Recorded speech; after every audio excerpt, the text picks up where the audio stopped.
Sangat jarang sekali saya melihat seorang Habib berbicara seperti Habib yang akan saya tampilkan di sini. Dan perlu saya apresiasi dari ungkapan Habib tersebut. Ini perlu kita mengapresiasi dengan sikap respek terhadap beliau ya. Terlepas beliau ini dari golongan mana, saya tidak tahu dan saya tidak kenal dengan Habib tersebut. Tapi apapun itu, ada hal yang bisa kita ambil pelajaran sesuatu yang beliau katakan dalam video yang nanti akan saya tampilkan di sini. Untuk itu, monggo kita terlebih dahulu simak Habib tersebut hendak bicara apa. Monggo.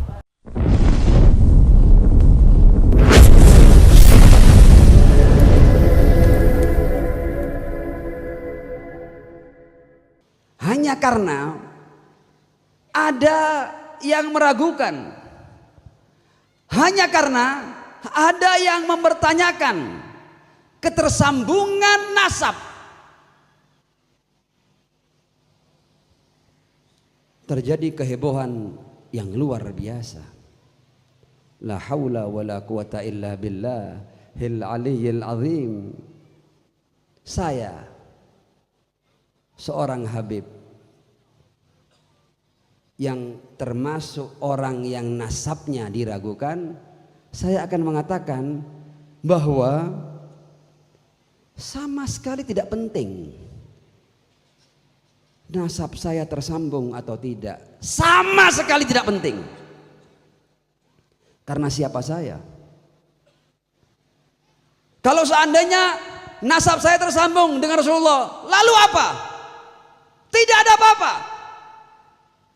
Atau seandainya nasab saya terputus kepada Rasulullah, lalu ada apa? Tidak ada apa-apa. Tidak penting.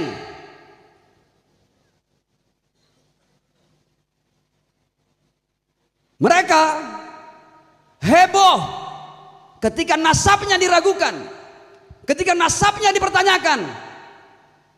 Tapi mereka tidak pernah heboh ketika cucu dan darah daging Rasulullah yang tidak ada satu wujud pun yang mampu meragukan ketersambungan nasabnya kepada Ar-Rasul Shallallahu Alaihi Wasallam itu dibantai, itu dibunuh, tidak terjadi kehebohan sama sekali. Buat apa kalian heboh nasab yang masih belum tentu benar, tapi kemudian nasab seorang yang pasti tersambung dengan Ar-Rasul Shallallahu Alaihi Wasallam dan dibunuh dan dibantai, dan kalian diam saja. Dan saya lebih sakit hati kalau yang diam itu adalah orang yang mengaku dirinya dzurriyyah Ar-Rasul Shallallahu Alaihi Wasallam. Shalawat.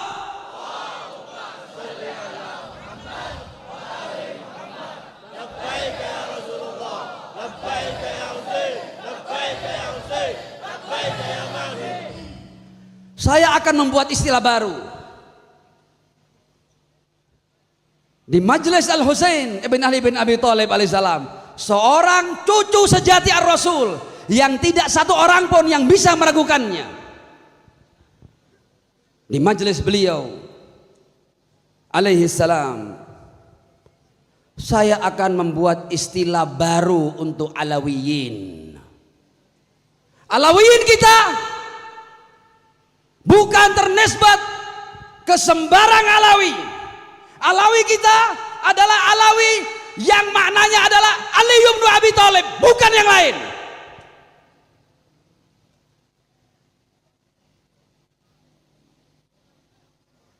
Dalam sebuah riwayat, Ar-Rasul Shallallahu Alaihi Wasallam berkata, Ana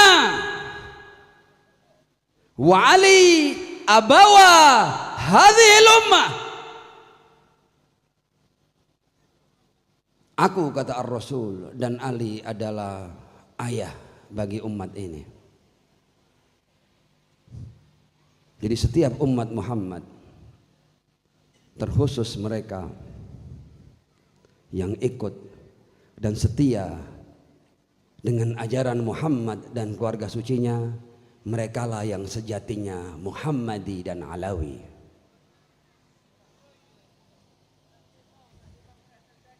Kenapa?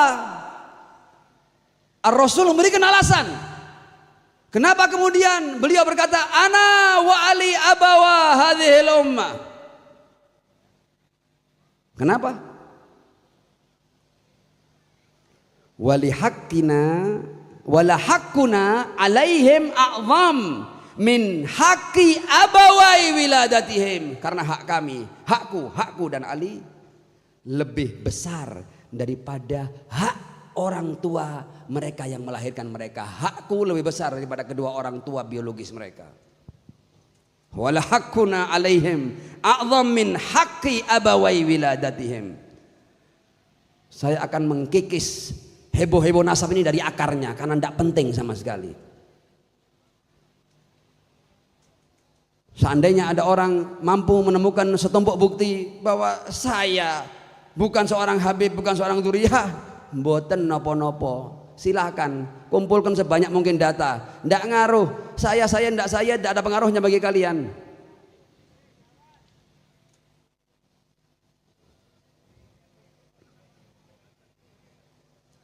Riwayat berlanjut. Fa inna, kenapa kok aku lebih berhak? Fa inna nungkidhuhum in ata'una minan nari ila daril qarar. Karena aku dan Ali akan menyelamatkan mereka kalau mereka taat kepadaku loh ya. Kepada aku, kata Rasul sallallahu alaihi wa alihi, dari neraka ke tempat kebahagiaan abadi. Wa nulhiquhum minal ubudiyah bikhiyaril ahrar, dan aku akan gabungkan mereka dari penghambaan yang tulus kepada Allah ya, untuk bergabung dengan manusia-manusia baik yang bebas. Riwayat lain ya, supaya kita tahu makna ayat ideologis dan ayat biologis. Orang tidak pernah heboh tentang keterkaitannya dengan ayah ideologisnya, tapi hebohnya minta ampun berlebihan untuk urusan masalah ayah biologis. Tidak penting-penting banget. Riwayat ini ternisbatkan kepada Al-Imam Al-Husain bin Ali bin Abi Thalib alaihissalam, dan juga ternisbat kepada Al-Imam Hasan Al-Askari alaihissalam. Man athara ta'ata abawai dinihi Muhammad wa Ali ala ta'ati abawai nasabih. Barang siapa yang mendahulukan ketaatan terhadap kedua orang tua agamanya, yaitu Muhammad dan Ali, atas ketaatan kedua orang tua nasabnya, qala Allahu azza wa jal, Allah berkata, la uthirannaka kama athartani. Aku wala usyarrifannaka bihadrati abawai dinik kama syarrafta nafsaka biithari hubbihima ala hubbi abawai nasabik. Aku akan memuliakan mereka, kata Allah Subhanahu wa taala, sebagaimana mereka telah lebih memuliakan kedua orang tua agamanya atas kedua orang tua nasabnya. Ini bukan berarti kedua orang tua nasab tidak penting, tapi kelasnya jauh di bawah keterikatan seseorang dengan kedua ayah ideologi dan agamanya. Nah, itu dia teman-teman, video dari seorang Habib tersebut ya. Ini menarik ya, beliau sangat berani sekali. Memang mengenai nasab ini ya kan, itu persoalan lain ketika kita berbicara ilmu dan adab. Ketika kita berbicara tentang bagaimana kita terhadap makhluk sosial lainnya. Ya Fatimatu ya Sofiyatu itu yaumal qiyamati, itu kan hadis Nabi Muhammad SAW itu, ya Fatimatu ya Sofiyatu itu yaumal qiyamati bi a'malikum la bi ansabikum fa inni la ugni ankum minallahi syai'an. Itu jadi memang jangankan untuk turunan yang jauh itu, kalau kita mau berbicara tentang biologis ya, yang dekat saja itu putrinya Nabi Muhammad SAW mengatakan seperti itu. Amal yang didahulukan untuk kemudian nanti berkumpul dengan Rasulullah SAW, itu amal kita yang menentukan. Baik tidaknya kita dengan sesama manusia, baik tidaknya kita mengenai ketakwaan kita kepada Allah, mengenai ibadah kita kepada Allah, itu yang menentukan kita atau yang menjadi sebab rahmat Allah dan syafaat Nabi Muhammad SAW itu datang untuk kita atau kepada kita. Mudah-mudahan kita termasuk orang-orang yang kelak mendapatkan rahmat juga syafaat Kanjeng Nabi Muhammad sallallahu alaihi wasallam. Amin Allahumma amin. Kita sebagai sesama muslim jangan saling membenci, ayo saling merangkul dengan cinta. Apapun kita golongannya, dari manapun kita, jangan merasa paling tinggi antara satu dengan yang lain. Itu juga dikatakan Nabi Muhammad sallallahu alaihi wasallam dalam sebuah hadis yang dikutip di kitab tafsir Ibnu Katsir ya, ketika menjelaskan inna akramakum indallahi atqakum. Satu orang dengan yang lain itu tidak lebih baik kecuali ketakwaannya, gitu ya. Jadi kita mengunggul-unggulkan itu, jadikanlah ketakwaan itu sebagai sesuatu yang kita jadikan sebagai kompetisi ya, untuk kemudian kita adalah kompetitor ketakwaan. Jadi ketakwaan itu adalah memang sesuatu yang menjadi sebab untuk kemudian kita bersama dengan Rasulullah SAW. Kira-kira begitu teman-teman.